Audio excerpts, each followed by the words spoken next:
So good evening students, कैसे हैं आप।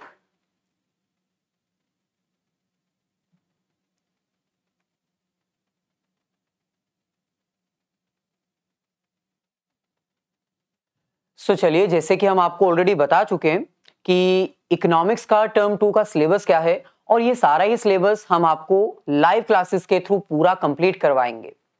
तो देखिए, जैसे कि हमने आपसे पूरी की पूरी तैयारी करने का एक वादा किया था, तो वो वादे के साथ हम आपके पास आ चुके हैं। इकोनॉमिक्स का ये जो फर्स्ट चैप्टर है वो आज हम स्टार्ट करने वाले हैं।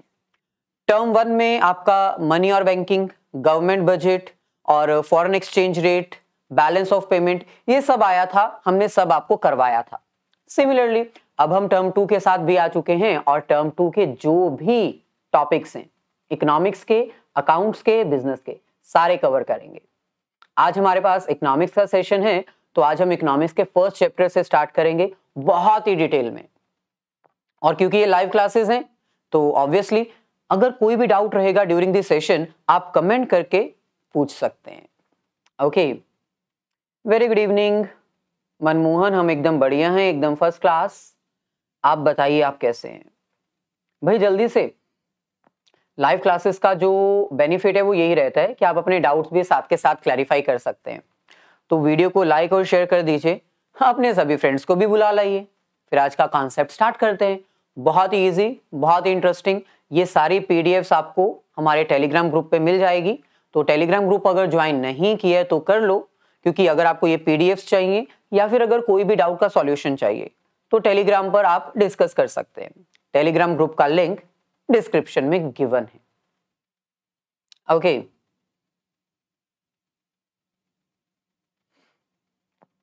चलिए तो आ जाइए, फिर स्टार्ट करते हैं। होप सो कि आपने अपने सभी फ्रेंड्स को बुला लिया है, ज्यादा वेट नहीं करेंगे।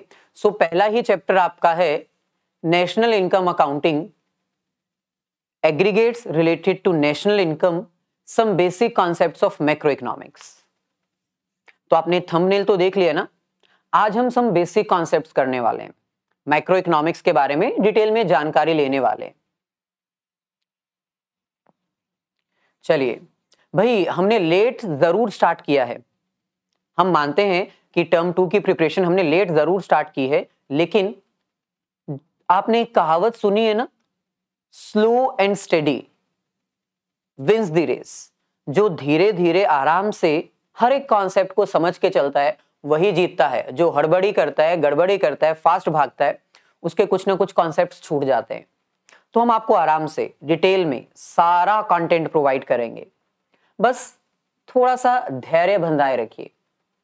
और हम ये भी कहेंगे आप साथ साथ अपना कॉपी पेन लेकर बैठिए। कोई डाउट है उसको लिखिए, पूछिए। कोई टॉपिक है जो समझने में दिक्कत हो रही है वो डिस्कस करिए अपने फ्रेंड्स के साथ।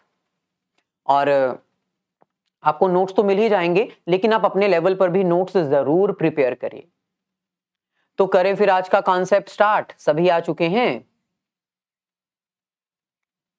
वेरी गुड इवनिंग खुशी, राजा, यूट्यूब आलू, okay, very unique name. Okay, तो बिल्कुल बेसिक से स्टार्ट करेंगे मैक्रो इकोनॉमिक्स के। आज हम सिर्फ मैक्रो इकोनॉमिक्स के बारे में पढ़ेंगे। मैक्रो इकोनॉमिक्स होता क्या है, इसका लेवल क्या है, स्कोप क्या है, सिग्निफिकेंस क्या है। Macro versus micro, macro level पर हम क्या क्या डिस्कस करते हैं ये सब हम आपको बताएंगे। ओके, तो आपकी स्क्रीन पर है सारी डिटेल्स, जहां पर डाउट होगा पूछ लीजिएगा। देखो, आपने 11th स्टैंडर्ड में माइक्रो इकोनॉमिक्स जैसा सब्जेक्ट कवर किया था। माइक्रो इकोनॉमिक्स दो वर्ड से मिलकर बना था, एक तरफ माइक्रो, दूसरी तरफ इकोनॉमिक्स। अगर मैं माइक्रो को थोड़ी देर के लिए साइड पे रख दूं, मैं सिर्फ आपसे यह पूछूं कि इकोनॉमिक्स क्या है, तो आप कहोगे इकोनॉमिक्स एक ऐसा सब्जेक्ट है, एक ऐसी ब्रांच है जो एक पर्टिकुलर इकोनॉमी में फेस की जाने वाली प्रॉब्लम्स को डिस्क्राइब करता है, अंडरस्टैंड करता है और फिर उनके सॉल्यूशंस प्रोवाइड करता है। इकोनॉमिक्स एक ऐसी ब्रांच है जो एक पर्टिकुलर एरिया की प्रॉब्लम्स को अंडरस्टैंड करता है, डिस्क्राइब करता है, फिर उनके सॉल्यूशंस ढूंढता है। और सबसे बड़ी इकोनॉमिक प्रॉब्लम क्या है? Problem of choice. क्योंकि हमारे पास स्केयर रिसोर्सेज होते हैं, लिमिटेड रिसोर्सेज होते हैं, अनलिमिटेड वांट्स होती हैं और उनके ऑल्टरनेटिव यूजेस होते हैं। तो ये सब आप ऑलरेडी कर चुके हो। अब इकोनॉमिक्स के साथ अगर मैं माइक्रो वर्ड लगा दूं तो माइक्रो स्टैंड्स फॉर स्मॉल। इसका मतलब माइक्रो इकोनॉमिक्स एक ऐसा सब्जेक्ट है जो स्मॉल लेवल की प्रॉब्लम्स के साथ डिस्कस करता है, इंडिविजुअल लेवल, है ना। एक प्रोड्यूसर की प्रॉब्लम, जैसे आपने प्रोड्यूसर्स इक्विलिब्रियम किया था। एक कंज्यूमर की प्रॉब्लम, कंज्यूमर्स इक्विलिब्रियम आपने किया था। एक पर्टिकुलर मार्केट की डिमांड, एक पर्टिकुलर मार्केट की सप्लाई। यानी जो स्मॉल लेवल की प्रॉब्लम्स होती है ना, वो माइक्रो इकोनॉमिक्स में डिस्कस की जाती है। YouTube के सेशंस कंटिन्यू रहेंगे खुशी, बिल्कुल कंटिन्यू रहेंगे, बस ऐसे ही आप मिलते रहिएगा तो आपका सारा कॉन्सेप्ट क्लियर हो जाएगा। ओके, कोई टेंशन की बात नहीं है। ऐसे ही मैक्रो इकोनॉमिक्स, अब यहां पर भी दो वर्ड्स हैं। एक वर्ड आपके सामने है यहां से यहां तक, इकोनॉमिक्स, और दूसरा है मैक्रो। इकोनॉमिक्स का मतलब तो वही है जो मैंने अभी बताया। इकोनॉमिक्स एक ऐसी ब्रांच है जो इकोनॉमिक प्रॉब्लम्स और उनके सॉल्यूशंस के साथ डील करता है। लेकिन अब आपका level of problem, solution of problem थोड़ा वाइडर हो जाएगा, क्योंकि मैक्रो का मतलब होता है लार्ज। मैक्रो का मतलब होता है लार्ज। तो भाई सिंपल है, जब हम पूरी इकोनॉमी की बात करते हैं, पूरी इकोनॉमी में फेस की जाने वाली प्रॉब्लम्स की बात करते हैं, तो वो मैक्रो इकोनॉमिक्स कहलाता है। सो जो मैक्रो वर्ड है वो ग्रीक वर्ड मैक्रोज से लिया गया है, MAKROS। मैक्रोज को हमने मैक्रो बना दिया। ग्रीक में मैक्रोज का मतलब होता है लार्ज, तो यहां पर भी मैक्रो का मतलब है लार्ज। सो मैक्रो इकोनॉमिक्स, इन दोनों के एक साथ जोड़ो, मैक्रो इकोनॉमिक्स इन दोनों के एक साथ जोड़ो, simple.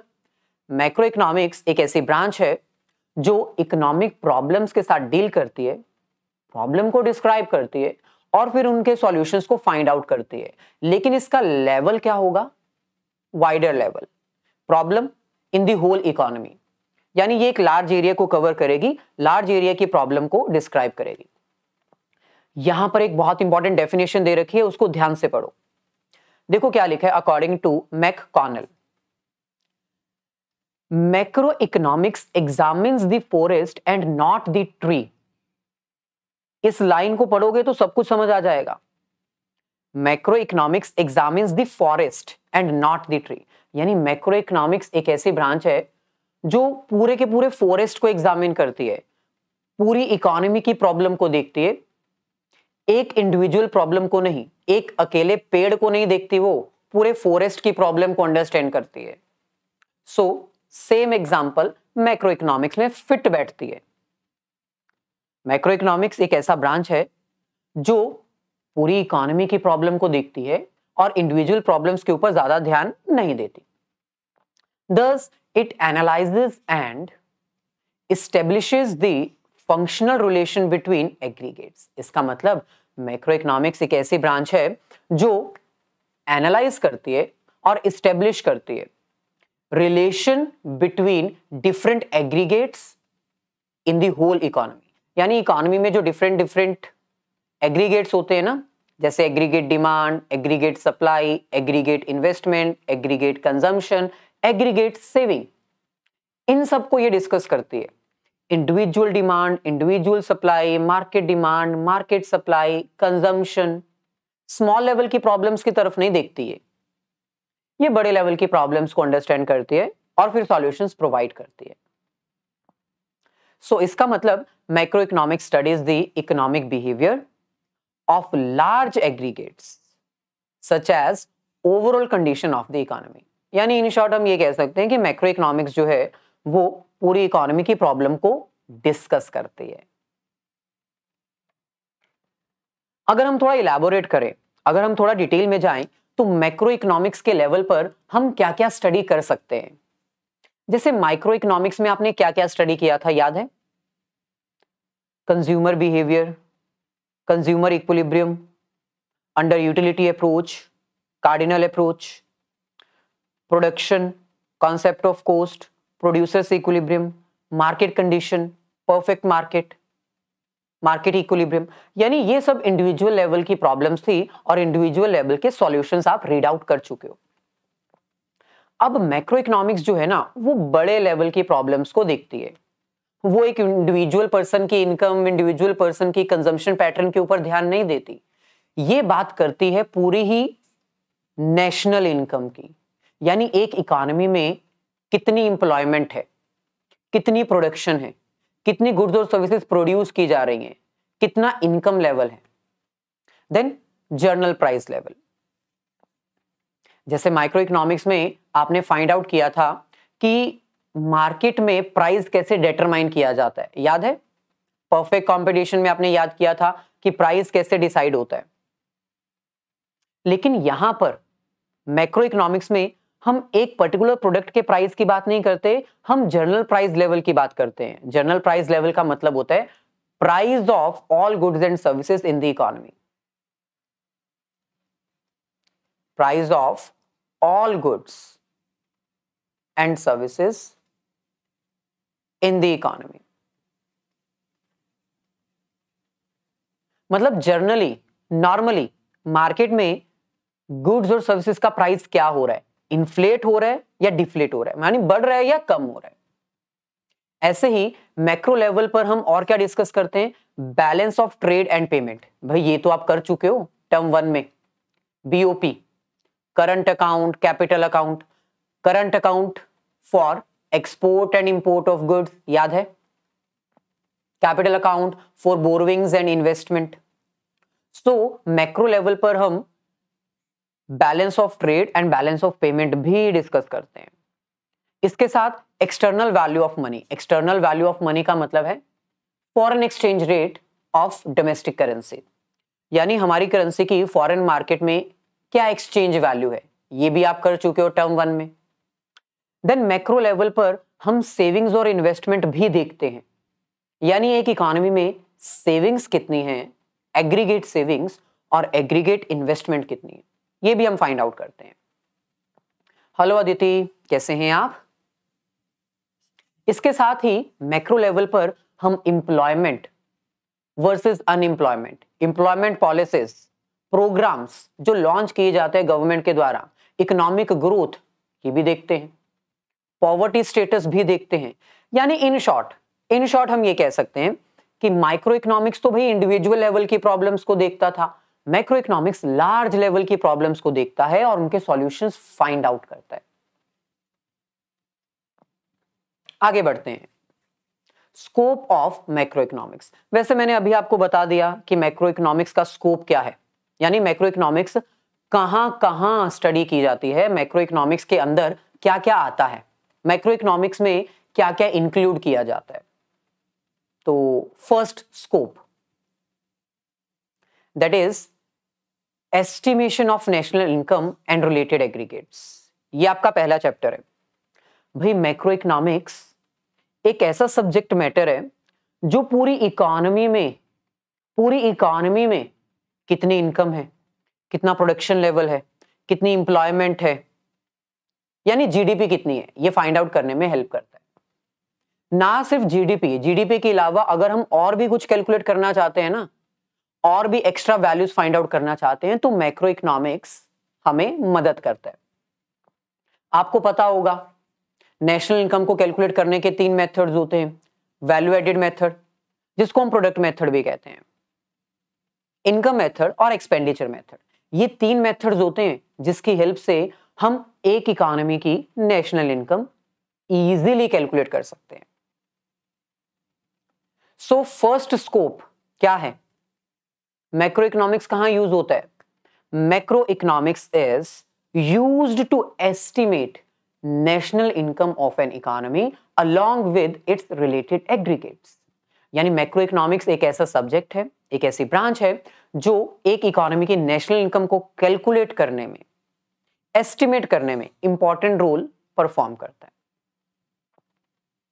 Second scope, theory of employment.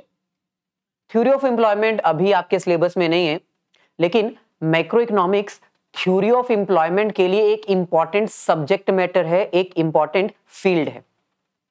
यानी मैक्रो इकोनॉमिक्स की हेल्प से हम ये पता लगाते हैं कि इकोनॉमी में कितनी एम्प्लॉयमेंट है, लेवल ऑफ एम्प्लॉयमेंट कितना है, हमारी इकोनॉमी में कितनी अनएम्प्लॉयमेंट है, अनएम्प्लॉयमेंट क्यों है, उसको कैसे दूर किया जा सकता है, कैसे हम ज्यादा से ज्यादा एम्प्लॉयमेंट दे सकते हैं, हमारी इकोनॉमी में एम्प्लॉयमेंट देने का मेजर सोर्स क्या हो सकता है, क्या प्राइमरी सेक्टर में, सेकेंडरी सेक्टर में या सर्विस सेक्टर में, यानी कहां पर ज्यादा एम्प्लॉयमेंट दी जा सकती है।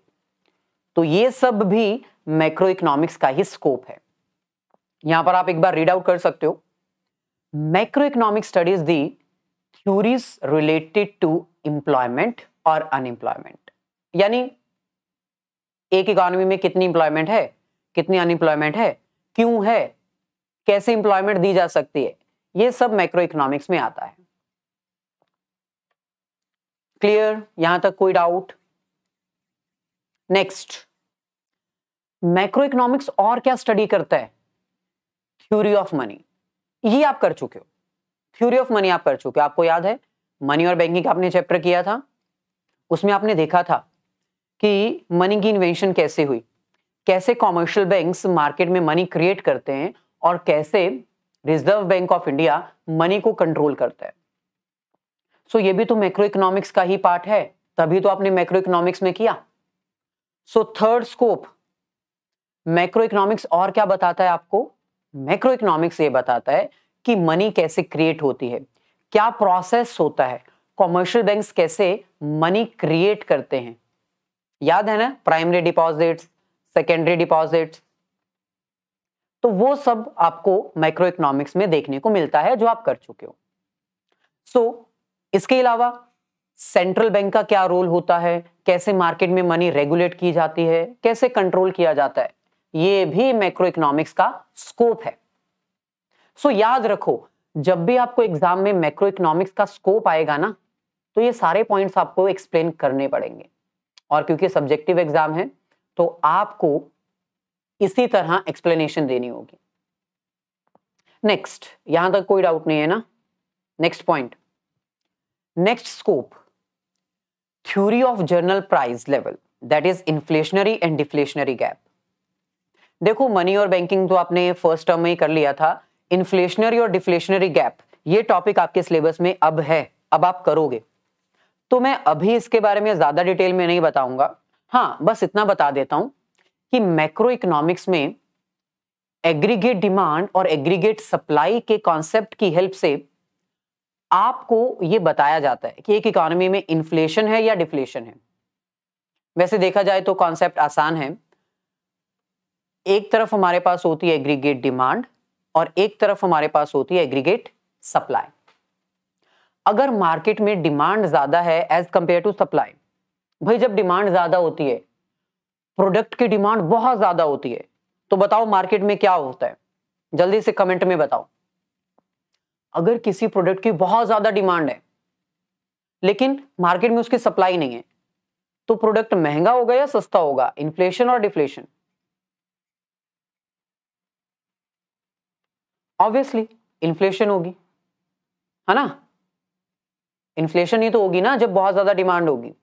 इसके ऑपोजिट, अगर मार्केट में सप्लाई ज्यादा होगी, अगर मार्केट में किसी प्रोडक्ट की सप्लाई ज्यादा होगी, तो क्या होगा? मतलब मार्केट में बहुत सारे प्रोडक्ट्स अवेलेबल हैं, उसको परचेज करने के लिए कोई कस्टमर ही नहीं है, तो डिफ्लेशन होगी, डिफ्लेशन। सो मार्केट में कब इन्फ्लेशन होगी, कब डिफ्लेशन होगी, इन्फ्लेशन को कैसे कंट्रोल करना है, डिफ्लेशन को कैसे कंट्रोल करना है, ये भी मैक्रो इकोनॉमिक्स का स्कोप है। So fourth scope of macro economics is theory of general price level. यानी मैक्रो इकोनॉमिक्स में हम ये भी पता लगाते हैं कि मार्केट में कब इन्फ्लेशन होगी, कब डिफ्लेशन होगी, इन्फ्लेशन को कब किस तरह गवर्नमेंट कौन सी पॉलिसी से कंट्रोल करेगी, और डिफ्लेशन को गवर्नमेंट कब किस तरह कौन सी पॉलिसी से कंट्रोल करेगी। ये भी मैक्रो इकोनॉमिक्स का कॉन्सेप्ट है जो आप टर्म 2 में रीड करोगे। Next point, role of government. एक इकोनॉमी में गवर्नमेंट का रोल सबसे ज्यादा इंपॉर्टेंट होता है। गवर्नमेंट को कहां से कितना पैसा आ रहा है, गवर्नमेंट कितना पैसा किसके ऊपर कंज्यूम कर रही है, ये भी मैक्रो इकोनॉमिक्स का स्कोप है जो अपने गवर्नमेंट बजट में ऑलरेडी रीड कर लिया है, तो ये मेरे को ज्यादा डिटेल में बताने की जरूरत नहीं है। फिफ्थ स्कोप क्या है, मैक्रो इकोनॉमिक्स और कहां यूज होती है, गवर्नमेंट का बजट बनाने के लिए।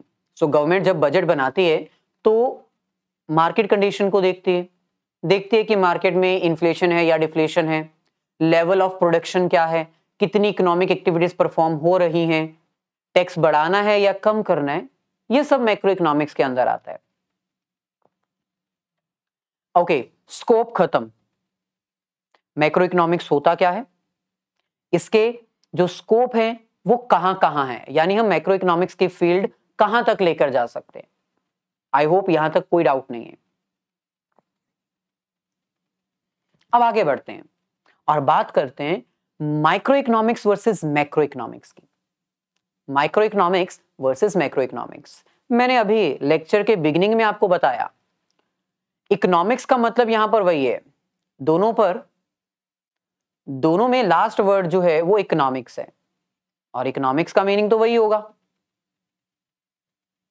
इकोनॉमिक प्रॉब्लम्स को डिस्कस करना, डिस्क्राइब करना और उनके सॉल्यूशंस को फाइंड आउट करना। चेंज क्या है, यहां पर माइक्रो है और यहां पर मैक्रो है। माइक्रो का मतलब होता है स्मॉल और मैक्रो का मतलब होता है लार्ज। अभी बताया था ना लेक्चर के बिगिनिंग में। तो बस जब हम माइक्रो इकोनॉमिक्स की बात करते हैं, माइक्रो इकोनॉमिक्स इकोनॉमिक्स की एक ब्रांच है, इकोनॉमिक्स की एक ब्रांच है जो स्मॉल लेवल की प्रॉब्लम्स को डिस्कस करती है, यानी इंडिविजुअल इकोनॉमिक यूनिट्स को यहां पर स्टडी किया जाता है। वहीं पर मैक्रो इकोनॉमिक्स का मतलब होता है लार्ज, एक बड़े लेवल की प्रॉब्लम को डिस्कस करना। तो मैक्रो इकोनॉमिक्स भी इकोनॉमिक ब्रांच है, एक ब्रांच है इकोनॉमिक्स की, लेकिन यहां पर हम इकोनॉमिक प्रॉब्लम्स को डिस्कस करते हैं लार्ज लेवल पर, एग्रीगेट लेवल पर। अब बहुत बार स्टूडेंट्स कंफ्यूज हो जाते हैं, माइक्रो इकोनॉमिक्स में जो हम प्रॉब्लम्स डिस्कस करते हैं वो इंडिविजुअल लेवल की होती हैं, लेकिन यहां पर हम एग्रीगेट प्रॉब्लम्स भी डिस्कस करते हैं, लेकिन वो एग्रीगेट स्मॉल लेवल का होता है, एग्रीगेट स्मॉल लेवल का होता है। यानी एक छोटी सी मार्केट में अवेलेबल कस्टमर्स और उस मार्केट में अवेलेबल सप्लायर्स, तो थोड़ा एग्रीगेट हो सकता है लेकिन स्मॉल लेवल का। माइक्रो इकोनॉमिक्स भी एग्रीगेट होता है, लेकिन यहां पर लेवल ऑफ एग्रीगेट थोड़ा बड़ा होता है। यहां पर हम पूरी इकोनॉमी की बात करते हैं, एक पर्टिकुलर मार्केट की नहीं, पूरी इकोनॉमी की मार्केट की बात करते हैं। पूरी इकोनॉमी में कितने सप्लायर्स हैं, कितने बायर्स हैं, दोनों की बात करते हैं। So first difference, small level की प्रॉब्लम्स डिस्कस की जाती है माइक्रो में, मैक्रो में लार्ज लेवल की प्रॉब्लम्स को डिस्कस किया जाता है। Second, it is concerned with allocation of given resources eight small level. आपको पता है इकोनॉमिक्स में हमारी मेजर प्रॉब्लम क्या होती है, स्केयर रिसोर्सेज का एलोकेशन करना, यानी स्केयर रिसोर्सेज का कुछ इस प्रकार डिस्ट्रीब्यूशन करना कि उनका बेस्ट यूटिलाइजेशन हो सके और मैक्सिमम बेनिफिट भी मिल सके। तो माइक्रो इकोनॉमिक्स में तो आपको पता है हम स्मॉल लेवल की बात करते हैं, तो इसलिए यहां पर हम अपने रिसोर्सेज की एलोकेशन करते हैं स्मॉल लेवल पर, जबकि मैक्रो इकोनॉमिक्स में एक बड़े स्केल पर हम एलोकेशन की बात करते हैं। So allocation of given resources at a large level, यहां पर एरिया थोड़ा बड़ा हो जाता है। Third difference, decision of individual economic agent. अच्छा, इकोनॉमिक एजेंट्स तो आपको पता होंगे क्या होते हैं, 11th स्टैंडर्ड का कॉन्सेप्ट है। इकोनॉमिक एजेंट्स वो होते हैं जिनको डिसीजन लेना होता है, डिसीजन मेकर्स, जिनको डिसाइड करना होता है कि वो अपने स्केयर रिसोर्सेज का किस तरह इस्तेमाल करें ताकि उनको मैक्सिमम सेटिस्फेक्शन मिले। जो माइक्रो इकोनॉमिक्स है ना, वहां पर इकोनॉमिक एजेंट्स जो है वो इंडिविजुअल लेवल के होते हैं। For example, individual customer for individual demand, price of a individual product. इसमें हम एक प्रोड्यूसर की बात कर रहे हैं, एक कंज्यूमर की बात कर रहे हैं। जबकि मैक्रो इकोनॉमिक्स में जो इकोनॉमिक एजेंट्स होते हैं वो एग्रीगेट लेवल के होते हैं। हम इसमें पूरी इकोनॉमी की बात करते हैं। Demand by all the consumers, price of all goods and services, and last but not the least, income of whole economy. यानी यहां पर हम पूरे ही इकोनॉमी सिस्टम की बात करते हैं। यहां पर इकोनॉमिक एजेंट्स एग्रीगेट कर दिए जाते हैं, इनको एक साथ जोड़ दिया जाता है। मोटे मोटे यही डिफरेंस है, मतलब मेन माइक्रो और मैक्रो की यही डिफरेंस है। आप अपनी बुक्स में देखोगे तो कुछ एक्स्ट्रा डिफरेंसेस भी दिए हो सकते हैं। यहां तक किसी को कोई डाउट अगर है तो बता दीजिए, अदरवाइज हम फर्दर प्रोसीड करते हैं।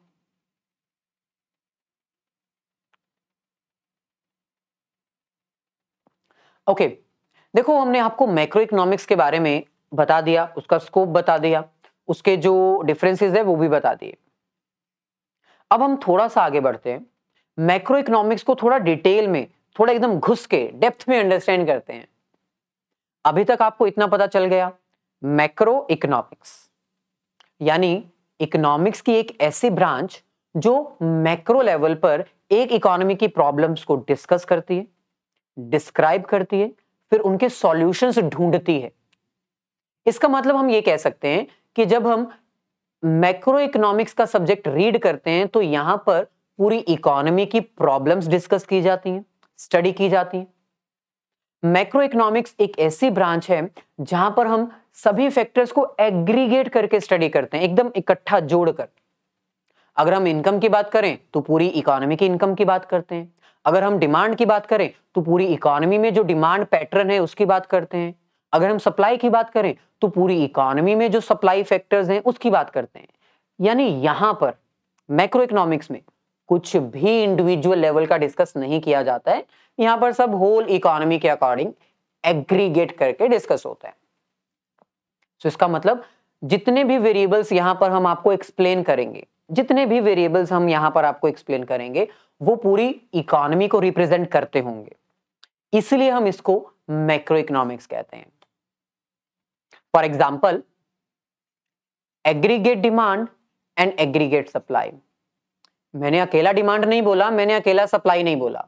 11th स्टैंडर्ड में आपको याद होगा, आपने डिमांड और सप्लाई दोनों चैप्टर्स किए थे और उसमें आपने इंडिविजुअल डिमांड स्केड्यूल, है ना, market demand schedule, similarly individual supply schedule, market supply schedule, इतना ही पढ़ा था। कहीं पर एग्रीगेट डिमांड और एग्रीगेट सप्लाई रीड किया था क्या? नहीं, क्योंकि वो माइक्रो का पार्ट ही नहीं था, वो मैक्रो का पार्ट है। तो एग्रीगेट डिमांड और एग्रीगेट सप्लाई ये कुछ एग्जांपल्स हैं, ये एग्जांपल्स हैं मैक्रो इकोनॉमिक्स के, ये एग्जांपल्स हैं एग्रीगेट लेवल की, ये एग्जांपल्स है होल इकोनॉमी की प्रॉब्लम्स की। तो इन एग्जांपल्स को थोड़ा आगे बढ़ाते हुए हम बात करते हैं एग्रीगेट्स ऑफ इकोनॉमिक सिस्टम। यानी मैक्रो इकोनॉमिक्स में हम क्या क्या चीजें एग्रीगेट लेवल पर डिस्कस करते हैं। देखो, वैसे तो मैंने आपको बता दिया कि मैक्रो इकोनॉमिक्स में जो भी चीज डिस्कस की जाएगी वो एग्रीगेट लेवल पर ही की जाएगी, इंडिविजुअल लेवल पर कुछ भी नहीं आता। सो ये हमारे पास है एग्रीगेट्स ऑफ इकोनॉमिक सिस्टम, यानी वो कौन कौन से सिस्टम्स हैं जो मैक्रो इकोनॉमिक्स में एग्रीगेट करके स्टडी किए जाते हैं। एक एक करके हम इनको इलाबोरेट करते हैं। कौन से सिस्टम्स हैं जो एक इकोनॉमी में एग्रीगेट लेवल पर स्टडी किए जाते हैं। पहले नंबर पे आता है एग्रीगेट कंजम्पशन। भाई, कंजम्पशन का मतलब तो आप समझते हो ना, गुड्स और सर्विसेज, ये तो आप 11th में करके आए थे, to consume goods and services. लेकिन माइक्रो इकोनॉमिक्स में आपने इंडिविजुअल लेवल की कंजम्पशन की बात की थी, individual consumer consumption, consumer behaviour. लेकिन अब हम एग्रीगेट कंजम्पशन की बात कर रहे हैं, यानी एक इकोनॉमी में during a particular accounting period जो भी गुड्स और सर्विसेज कंज्यूम की गई हैं, इनटेक की गई हैं, वो सब कहलाती हैं एग्रीगेट कंजम्पशन। यहां पर आप देख सकते हो डेफिनेशन में क्या लिखा है, consumption of all goods and services in the economy during the period of an accounting year, यानी एक साल के भीतर। नॉर्मली हम जब भी एग्रीगेट्स करते हैं तो इन्फिनिटी टाइम पीरियड के लिए तो एग्रीगेट्स नहीं कर सकते ना, जिंदगी भर के लिए, फिर तो ये कभी खत्म ही नहीं होगा पीरियड। एक टाइम पीरियड होता है। फॉर एग्जाम्पल 1 अप्रैल 2021 से लेकर 31 मार्च 2022 तक इंडियन इकोनॉमी में कंज्यूमर्स के द्वारा जितनी भी गुड्स और सर्विसेज कंज्यूम की जाएंगी अपनी पर्सनल नीड को सेटिस्फाई करने के लिए, उसको हम बोलेंगे एग्रीगेट कंजम्पशन। क्या हम इसको एग्रीगेट एक्सपेंडिचर्स बोल सकते हैं? कमेंट करके बताओ जल्दी से, क्या हम इसको एग्रीगेट एक्सपेंडिचर्स बोल सकते हैं? जो भी कंजम्पशन की जाएगी, जो भी आप खर्चा करोगे गुड्स और सर्विसेज को कंज्यूम करने के लिए, वो एग्रीगेट कंजम्पशन कहलाएगा। जल्दी बताओ। बिट्टू भाई बहुत लेट हो गए, थंबनेल देखकर आपको पता चल गया होगा इकोनॉमिक्स की क्लास से। कमेंट में बताओ जल्दी से। जो भी कंज्यूमर्स के द्वारा कंजम्पशन की जाती है एक पर्टिकुलर टाइम पीरियड के दौरान, 1 अप्रैल 2021 से लेकर 31 मार्च 2022 तक जो भी गुड्स और सर्विसेज कंज्यूम की जाएंगी, गुड्स और सर्विसेज को परचेज करने के लिए जो भी पैसा दिया जाएगा वो एग्रीगेट कंजम्पशन कहलाएगा। क्या हम उसको एग्रीगेट एक्सपेंडिचर कह सकते हैं? नहीं कह सकते। यस मत बोलो भाई, नहीं कह सकते, क्योंकि एक्सपेंडिचर का मतलब पता है क्या होता है? एक्सपेंडिचर का मतलब होता है जो आपने खर्चा किया गुड्स और सर्विसेज को कंज्यूम करने के लिए, प्लस जो आपने खर्चा किया इन्वेस्ट करने के लिए। हर चीज कंजम्पशन के लिए नहीं होती है, हर खर्चा कंजम्पशन के लिए नहीं होता है, इन्वेस्टमेंट के लिए भी तो होता है ना। तो सेकंड हमारा कंपोनेंट क्या है? सेकंड एग्रीगेट क्या है? Aggregate investment. तो मैक्रो इकोनॉमिक्स में सेकंड एग्रीगेट सिस्टम आता है इन्वेस्टमेंट का, है ना, इन्वेस्टमेंट का। तो जो भी एक्सपेंडिचर्स आपके द्वारा किए जाएंगे इन्वेस्टमेंट करने के लिए during a particular accounting period, उसको हम एग्रीगेट इन्वेस्टमेंट कहेंगे। यानी इस टाइम पीरियड के बीच में 1 अप्रैल 2021 से लेकर 31 मार्च 2022 के बीच में, इस टाइम पीरियड से लेकर इस टाइम पीरियड तक आपने जो भी खर्चा किया होगा, कंजम्पशन वाला नहीं, इन्वेस्टमेंट वाला। आप प्रोड्यूसर हो, आपने नया बिजनेस एस्टेब्लिश किया, आप हाउस होल्ड पर्सन हो, आपने एक घर परचेज किया, इन्वेस्टमेंट है। सो गवर्नमेंट के द्वारा भी इन्वेस्टमेंट की जाती है, हम वो भी इसमें काउंट करेंगे। चाहे इन्वेस्टमेंट बिजनेसमैन करे, चाहे इन्वेस्टमेंट एक हाउस होल्ड कंज्यूमर करे, और चाहे इन्वेस्टमेंट गवर्नमेंट करे, जो भी खर्चा इन्वेस्टमेंट के ऊपर किया जाएगा इस टाइम पीरियड के बीच में, उसको एग्रीगेट इन्वेस्टमेंट कहा जाएगा। सो यहां पर आप एक बार रीड कर लो, expenditure by all the producers in the economy on the purchase of such goods and services which add to their stock of capital during the year is known as aggregate investment। वैसे यहां पर producer लिखा है, लेकिन थोड़ा elaborate कर लो। जरूरी नहीं है कि प्रोड्यूसर के द्वारा ही इन्वेस्ट किया जाए, गवर्नमेंट भी इन्वेस्ट कर सकती है और एक हाउस होल्ड कंज्यूमर भी पैसा इन्वेस्ट कर सकता है। सो उनको हम एग्रीगेट इन्वेस्टमेंट में इंक्लूड करेंगे। अच्छा, अब मैंने आपको बता दिया कि जब आप एग्रीगेट कंजम्पशन को और एग्रीगेट इन्वेस्टमेंट को ऐड करोगे तो वो आपका क्या कहलाएगा? Aggregate expenditure. क्योंकि एक्सपेंडिचर दो तरह के होते हैं ना, एक कंजम्पशन वाला, दूसरा इन्वेस्टमेंट वाला। सो दोनों को प्लस करोगे तो वो आपका बन जाएगा एग्रीगेट एक्सपेंडिचर। आगे बढ़ते हैं। थर्ड जो हमारे पास एग्रीगेट सिस्टम मैक्रो इकोनॉमिक्स में आता है वो है एग्रीगेट डिमांड। सो एग्रीगेट डिमांड का मतलब क्या होता है? भाई जो भी खर्चा गुड्स और सर्विसेज को परचेज करने के लिए किया जाएगा during a particular time period, उसको हम एग्रीगेट डिमांड कहेंगे। सर, एग्रीगेट डिमांड और एग्रीगेट कंजम्पशन में फिर डिफरेंस क्या हुआ? भाई बहुत बड़ा डिफरेंस है। जब हम डिमांड की बात करते हैं तो उसको हम एक्सपेंडिचर्स बोलते हैं, और वो एक्सपेंडिचर कंजम्पशन और इन्वेस्टमेंट दोनों के ऊपर हो सकता है। यानी अगर आप खर्चा करते हो गुड्स और सर्विसेज को कंज्यूम करने के लिए, और अगर आप खर्चा करते हो इन्वेस्टमेंट करने के लिए, इन दोनों को अगर ऐड कर दोगे तो वो आपकी डिमांड बन जाएगी, एग्रीगेट डिमांड। यानी एक इकोनॉमी में एक पर्टिकुलर टाइम पीरियड में जितनी भी डिमांड की जा रही है, जितना भी खर्चा किया जा रहा है, चाहे वो खर्चा कंजम्पशन नेचर का है, चाहे वो खर्चा इन्वेस्टमेंट नेचर का है, उसको हम एग्रीगेट डिमांड कहते हैं या फिर एग्रीगेट एक्सपेंडिचर्स भी कहते हैं। क्लियर? सो टोटल एक्सपेंडिचर देखो यहां पर लिखा भी हुआ है, टोटल एक्सपेंडिचर। एग्रीगेट डिमांड का मतलब क्या है?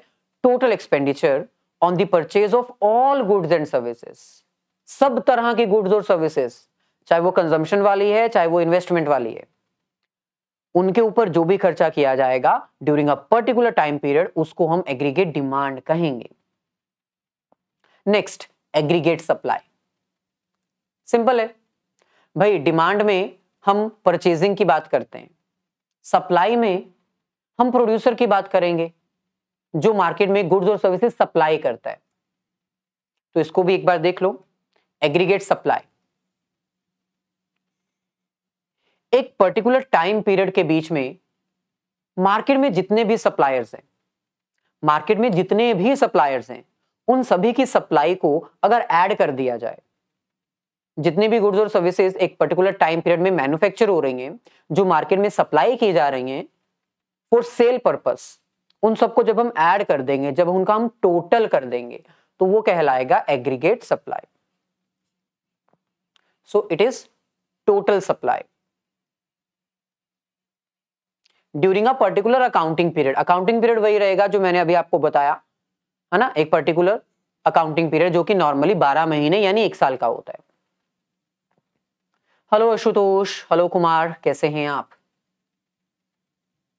ओके, आगे बढ़ते हैं। नेक्स्ट हमारे पास है डोमेस्टिक इनकम। डोमेस्टिक इनकम का मतलब होता है विद इन डोमेस्टिक टेरिटरी जितनी भी इनकम जनरेट की जाएगी उसको हम डोमेस्टिक इनकम कहेंगे। आने वाले सेशंस में हम डिटेल में पढ़ेंगे डोमेस्टिक इनकम और नेशनल इनकम क्या होता है, डोमेस्टिक इनकम में क्या क्या आता है, नेशनल इनकम में क्या क्या आता है, कैसे कैलकुलेशंस की जाती है। लेटर ऑन आगे वाली स्टेज में, आने वाली क्लासेस में हम आपको बताएंगे। सो डोमेस्टिक इनकम या फिर नेशनल इनकम, ये भी मैक्रो इकोनॉमिक्स का एक एग्रीगेट है, क्योंकि जब हम डोमेस्टिक इनकम की बात करते हैं तो इसमें हम पूरी इकोनॉमी में जनरेट होने वाली इनकम को काउंट करते हैं।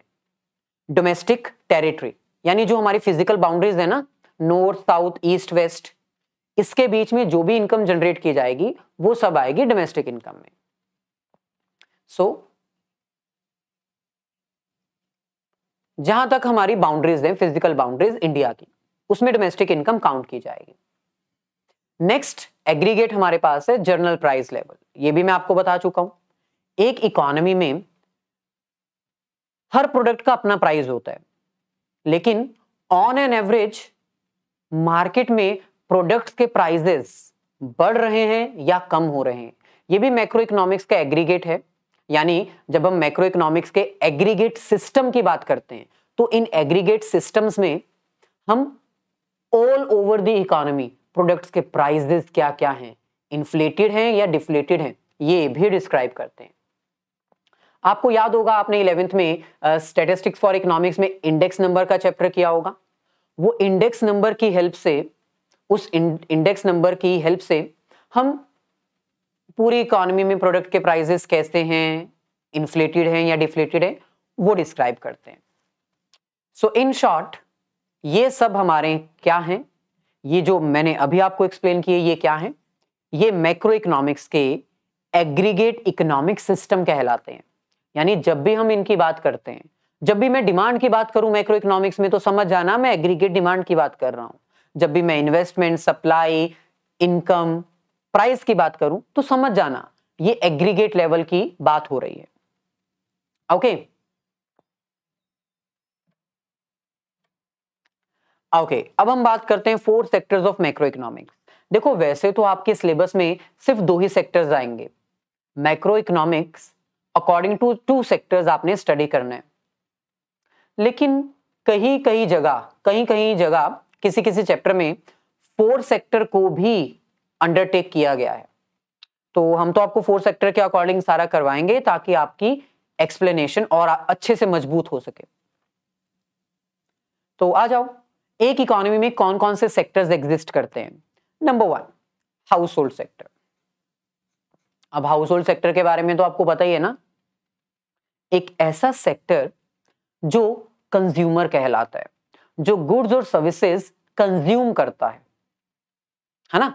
हाउस होल्ड सेक्टर वो सेक्टर होता है जो गुड्स और सर्विसेज को कंज्यूम करता है। लेकिन आपको यह भी पता होना चाहिए, house hold sector factor of production भी प्रोवाइड करता है। मैं यहां पर लिख देता हूं, provide factors of production. Detail में डिस्कस करेंगे, सर्कुलर फ्लो ऑफ इनकम में हम डिस्कस करेंगे इसको, लेकिन फिलहाल मैं ओवरव्यू बता रहा हूं ताकि चैप्टर का कॉन्सेप्ट आपके सामने क्लियर हो जाए। हाउस होल्ड सेक्टर वो होता है नॉर्मल कंज्यूमर्स जो गुड्स और सर्विसेज कंज्यूम करते हैं और साथ ही साथ ये फैक्टर्स ऑफ प्रोडक्शन भी प्रोवाइड करते हैं। जैसे लेबर, भाई लेबर कहां से मिलती है? जो प्रोड्यूसर्स होते हैं उनको लेबर कहां से मिलते हैं? हम ही से तो मिलती है। हम वहां पर जाकर एज अ लेबर ज्वाइन करते हैं। जो लैंड है वो भी हाउस होल्ड सेक्टर ही देता है। पैसा, कैपिटल, वो भी हाउस होल्ड सेक्टर ही देता है। सो जितने भी फैक्टर्स ऑफ प्रोडक्शन है, लैंड, लेबर, कैपिटल, एंटरप्रेन्योर, ये हाउस होल्ड सेक्टर ही देता है। तो पहला सेक्टर जो मैक्रो इकोनॉमिक्स में एक इंपॉर्टेंट रोल परफॉर्म करता है वो है household sector. Household sector is a consumer as well as provider of factor services. Second, producer sector. भाई प्रोड्यूसर सेक्टर वो सेक्टर होता है जो गुड्स और सर्विसेज को मैन्युफैक्चर करता है, प्रोड्यूस करता है। अगर ये ना हो तो मार्केट में कंजम्पशन हो ही नहीं पाएगी, क्योंकि भाई जब कोई प्रोडक्ट ही नहीं बनेगा तो कंजम्पशन कहां से होगी? लोगों की बेसिक रिक्वायरमेंट्स पूरी नहीं हो पाएंगी। तो ये भी एक इंपॉर्टेंट सेक्टर है, manufacturing of goods and services.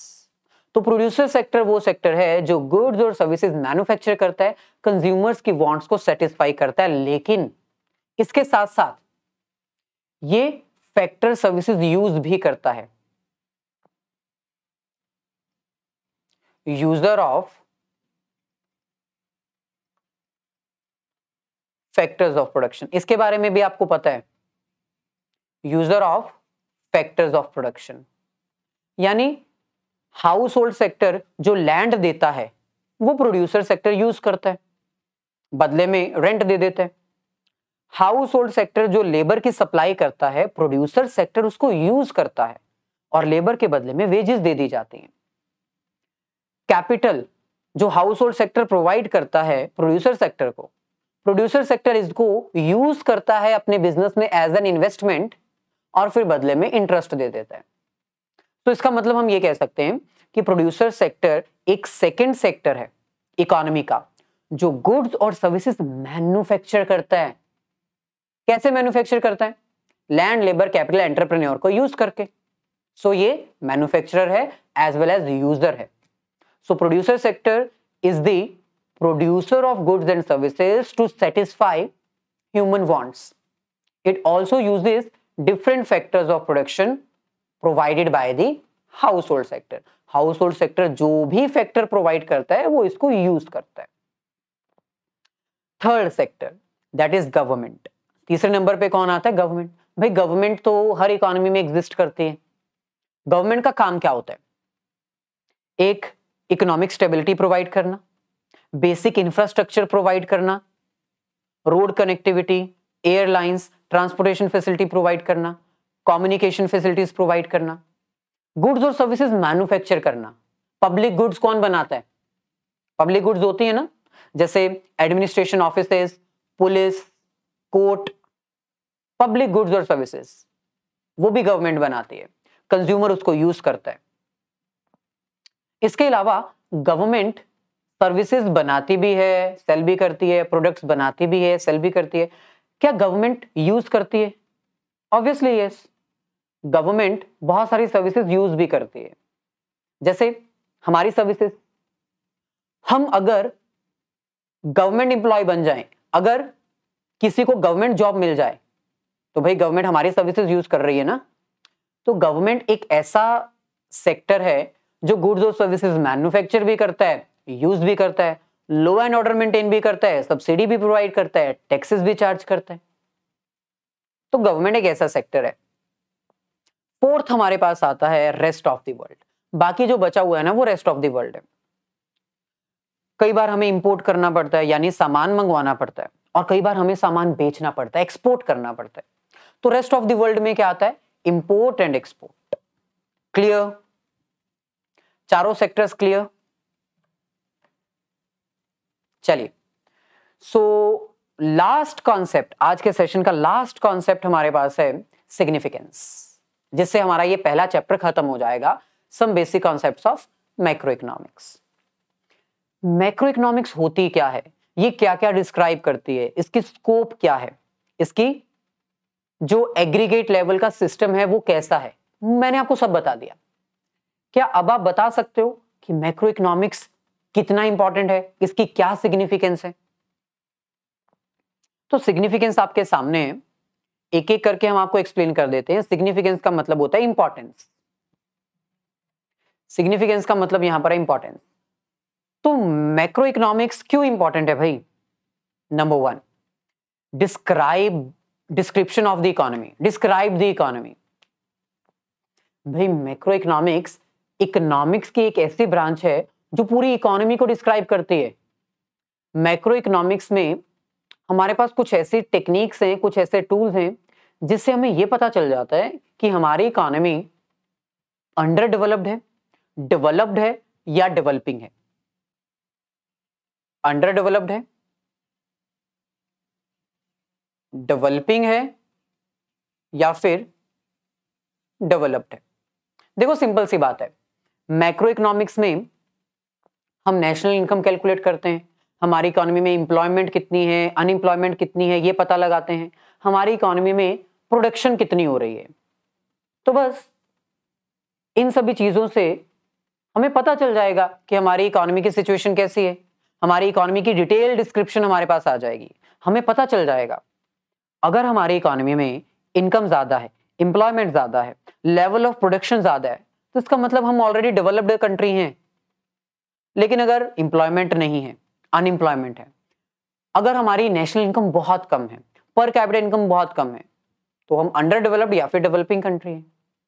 यानी मैक्रो इकोनॉमिक्स एक ऐसी ब्रांच है जो हमें हेल्प करती है ये फाइंड आउट करने में कि हमारी इकोनॉमी का स्टेटस कैसा है। तो फर्स्ट इंपॉर्टेंस क्या है मैक्रो इकोनॉमिक्स की? Macro economics describes the status of an economy. Second importance, road map for growth and development. अब देखो, हर इकोनॉमी की एक मेन फोकसिंग लाइन क्या होती है? हर इकोनॉमी क्या करना चाहती है? ग्रो करना चाहती है, डेवलप करना चाहती है। लेकिन भाई एक इकोनॉमी ग्रो और डेवलप तभी कर पाएगी जब उसको अपनी प्रेजेंट सिचुएशन के बारे में पता होगा। प्रेजेंट सिचुएशन पता नहीं है, लेकिन उम्मीद लगाए बैठे हो कि कंट्री ग्रो करेगी।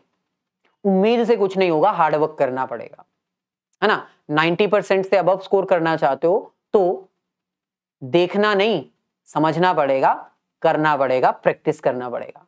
सिमिलरली भाई अगर आप मैक्रो इकोनॉमिक्स की सिचुएशन को जानते हो, आप अपनी इकोनॉमी की सिचुएशन को जानते हो, एम्प्लॉयमेंट कितनी है, इनकम लेवल कितना है, आपकी गवर्नमेंट कैसा बिहेव कर रही है, उसका बजट क्या है, अगर आपको ये सब पता है तो आप आने वाले टाइम में अपने आप को इंप्रूव करोगे और भी अच्छा परफॉर्म करने की कोशिश करोगे और आपकी ग्रोथ और डेवलपमेंट होने लग जाएगी। लेकिन भाई अगर आपको अपनी इकोनॉमिक स्टेटस के बारे में नहीं पता, आपको नहीं पता कि आपकी इकोनॉमी में प्रोडक्शन कितनी है, एम्प्लॉयमेंट कितनी है, आप जानते ही कुछ नहीं हो, तो ग्रोथ और डेवलपमेंट के कोई चांसेस नहीं है, कोई स्कोप नहीं है।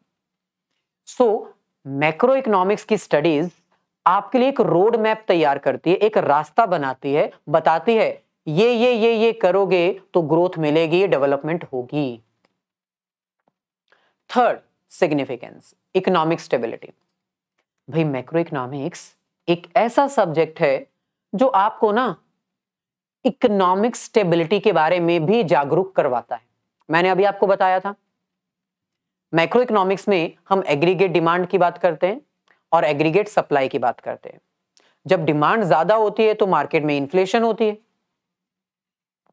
और जब मार्केट में सप्लाई ज्यादा होती है तो डिफ्लेशन होती है। सो इन्फ्लेशन और डिफ्लेशन से कैसे बचना है, कैसे इनको कंट्रोल करना है, यह भी मैक्रो इकोनॉमिक्स में ही हमें पता चलता है। तो तीसरी इंपॉर्टेंस क्या है मैक्रो इकोनॉमिक्स की? Macro economics help in maintaining a economic stability. ना ही इन्फ्लेशन हो ना ही डिफ्लेशन हो। अगर इन्फ्लेशन होगी तो क्या करेंगे, अगर डिफ्लेशन होगी तो क्या करेंगे, ये मैक्रो इकोनॉमिक्स ही तो बताती है। सो थर्ड इंपॉर्टेंस क्या है मैक्रो इकोनॉमिक्स की? It maintains the economic stability in the economy. Fourth importance, balance of payment status. अच्छा, balance of payment status, balance of payment का चैप्टर तो आप पहले कर चुके हो। बैलेंस ऑफ पेमेंट पता है ना, एक ऐसी स्टेटमेंट होती है जिसमें एक तरफ होता है करंट अकाउंट और एक तरफ होता है कैपिटल अकाउंट। करंट अकाउंट में हम import and export of goods को रिकॉर्ड करते हैं, import and export of goods and services दोनों, और कैपिटल में हम बोरोइंग्स और इन्वेस्टमेंट जैसी ट्रांजैक्शंस को रिकॉर्ड करते हैं। सो मैक्रो इकोनॉमिक्स जो बैलेंस ऑफ पेमेंट कैलकुलेट करती है, उससे हमें यह पता चल जाता है कि हमारी इकोनॉमी का स्टेटस कैसा है। सिंपल सी बात है, अगर हम ज्यादा से ज्यादा बोरो कर रहे हैं, ज्यादा से ज्यादा इंपोर्ट कर रहे हैं, इसका मतलब हमारी इकोनॉमी बहुत बैकवर्ड चल रही है। हम अपनी इकोनॉमी में प्रोडक्शन खुद नहीं कर पा रहे, हमें इंपोर्ट करना पड़ रहा है और हम उधार ले रहे हैं। दूसरी तरफ अगर हमारे एक्सपोर्ट्स ज्यादा होंगे, हम ज्यादा से ज्यादा पैसा इन्वेस्ट करेंगे, इसका मतलब हमारी इकोनॉमी सरप्लस में है, हमारा स्टेटस सरप्लस में है। हम इतनी ज्यादा प्रोडक्शन कर रहे हैं कि हम दूसरी कंट्रीज को एक्सपोर्ट कर रहे हैं, बेच रहे हैं और इन्वेस्ट भी कर रहे हैं दूसरी कंट्रीज में। So balance of payment macro economics का पार्ट है। सो मैक्रो इकोनॉमिक्स का फोर्थ बेनिफिट क्या है?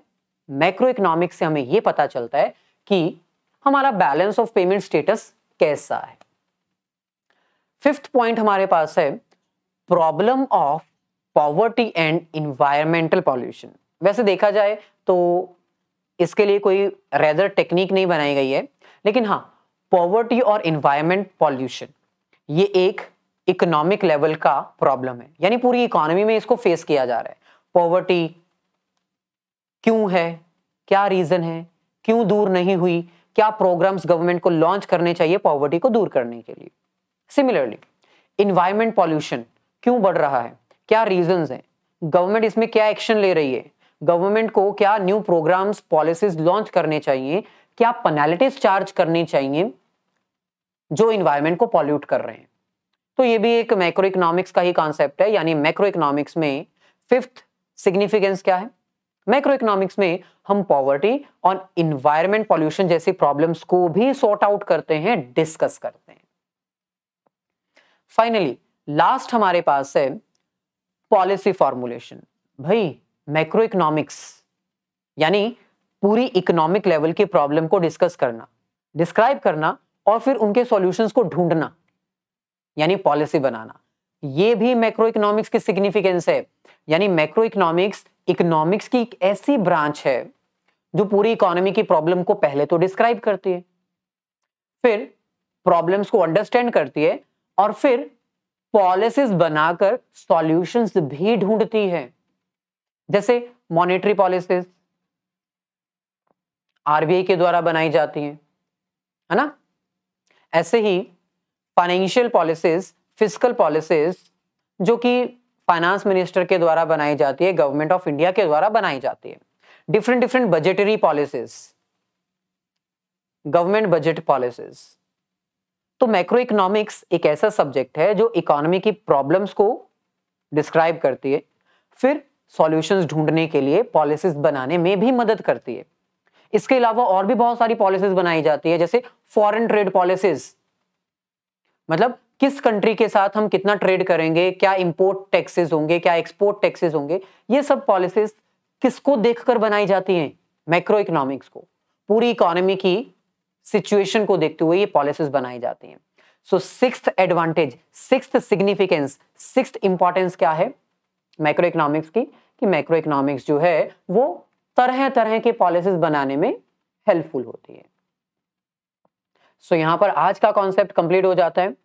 थोड़ा वेट करते हैं, अगर आपका कोई डाउट है तो बता दीजिए, अदरवाइज आज का सेशन हम यहीं पर डिसकंटिन्यू करते हैं और आने वाले सेशंस में हम आपको और भी ज्यादा डिटेल में कुछ प्रैक्टिकल क्वेश्चंस वगैरह भी करवाएंगे, नेशनल इनकम के, types of goods, consumer goods, final goods, intermediate goods, detail में। बस वीडियो को लाइक और अपने सभी फ्रेंड्स के साथ शेयर जरूर करते जाइएगा, ठीक है। तो अभी फिलहाल जितने भी स्टूडेंट्स इसको लाइव वॉच कर रहे हैं, अपने फ्रेंड्स के साथ इसको जरूर शेयर कर दीजिएगा। कोई डाउट है तो बता दीजिए जल्दी से।